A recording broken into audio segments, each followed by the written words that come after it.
Hey everybody! Today Rahdo runs down Skylands, which is a tile placement and worker placement style game where 2 to 4 players are mystical architects trying to repair the broken and shattered and scattered Skylands. And the way it works is, on your turn, you are going to use your little worker pawn and you leave the zone you're currently in and go to one of the other 3 and do that action. Now if you want, you can stay in your current zone, but to do it you have to give up 2 victory points, and you can only do that once in a row. You'll eventually have to move on. But for now, let's say I'm going to leave this yellow zone and I'm going to come over here and fly the purple dragon. This action means I'm going to explore the sky and try to find more shattered island pieces. So let's go ahead and grab a couple, or actually I draw one more number of players. So in this 2-player game, here's 3.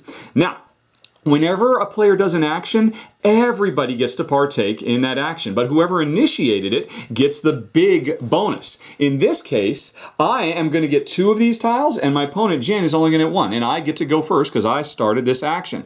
And let's see, of these particular tiles, I've got to figure out how am I going to slot them into the puzzle that I am building up over the course of the game. Let's see. Oh, okay, so yeah. I think I'll take this one, and I'll put it down here, and in doing it, I have completed a crystal, a blue crystal island, which means it is now ready for me to populate with blue crystal gatherers later on. So I take one, and now obviously I want to start building into green over in that direction. And that's why I'm hoping I'll be able to get this green if Jen doesn't take it. But now Jen gets to take one. And she could take this, but this is kind of a tricky one. Hey, she would close off a green as well, but this would be very, very tough to deal with. There are very few diagonally split tiles that would allow her to have a yellow city and a green forest. So while she'd be cleaning this up, she'd be all but guaranteeing never being able to fill that space in. And for every space at the end of the game that's empty, you lose 2 points. Plus, Jen can see I'd really like this one, so I think she'll take this one. Although it doesn't really expand anything she's doing, but what the heck, she can come over here, let's say, and start trying to build up. You're allowed to have uneven matches at the end, but now she's going to have to find a green capper. And I think she's got a plan for that. And so she's left me this one, and shoot, I was hoping to get that green because then I could have put around the corner like that. What do I want to do with this? Now, I don't have to take it, and I might not, depending on my situation, because I don't want to ruin my chances further.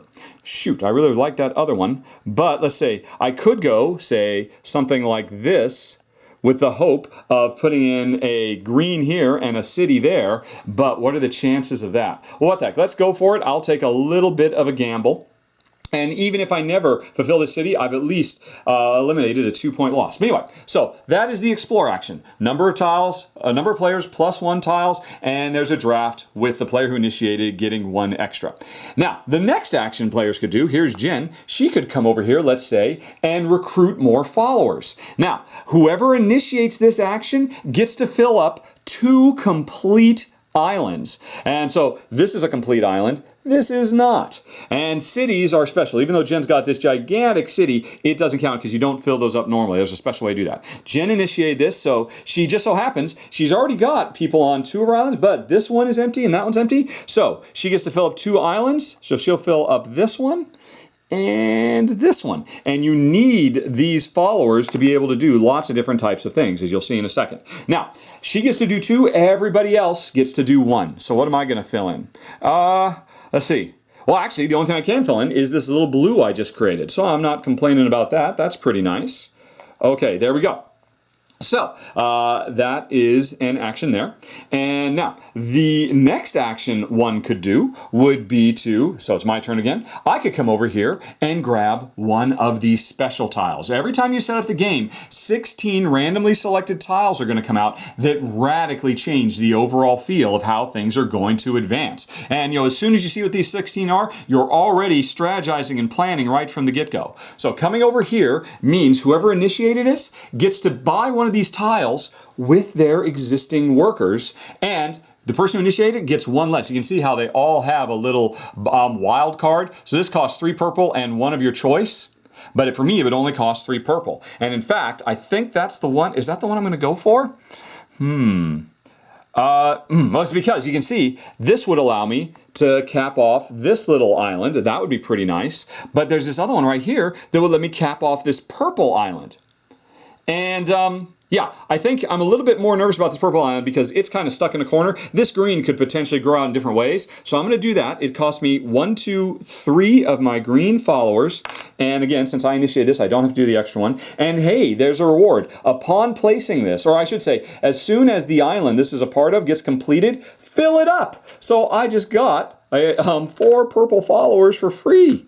That's a pretty big deal. Those are going to help me out. And if nothing else, each follower on my map at the end of the game is worth ½ a point. So that's 2 points right there if I never use them. Although I will probably have uses for them later. Because as you can see, these really, really high value in-game scoring things, like this one that makes all pairs worth an extra point. So it basically doubles the value of people. This costs a lot of people to recruit. Or this one that gives you 2 points for every blue island you've completed over the course of the game. You knew that right from the get-go. So you might have been targeting lots of little small islands instead of big ones. You never know. But anyway, so I did that.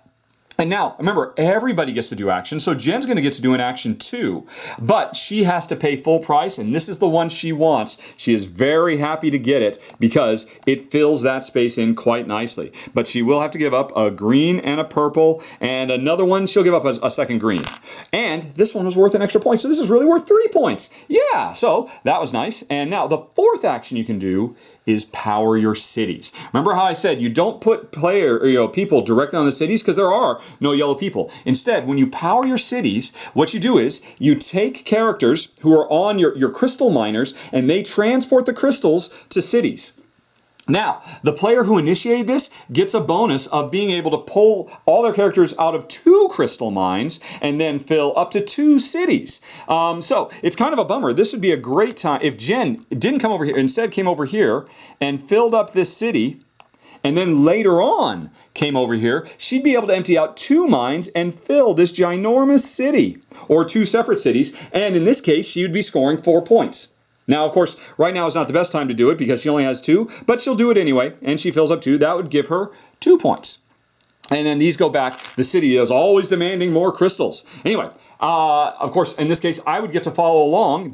Yes, I do have a completed city, so I would do it as well, and I would also get 2 points. So that was really poor timing on Jen's part. She should have waited till she had both of hers completed, then initiated it, so she could have had a more efficient action and really leveraged her big, gigantic city she's built for herself. And that, folks, in a nutshell, is what Skylands is all about. This is a game of timing, trying to figure out what your opponents are going to do, and if they're not going to do it, should you do it to trigger the given action? And that combined with the lovely puzzle of trying to squeeze as many islands in as possible. This game gives you a lot of freedom of how to build, but as the game goes on, it gets tighter and tougher.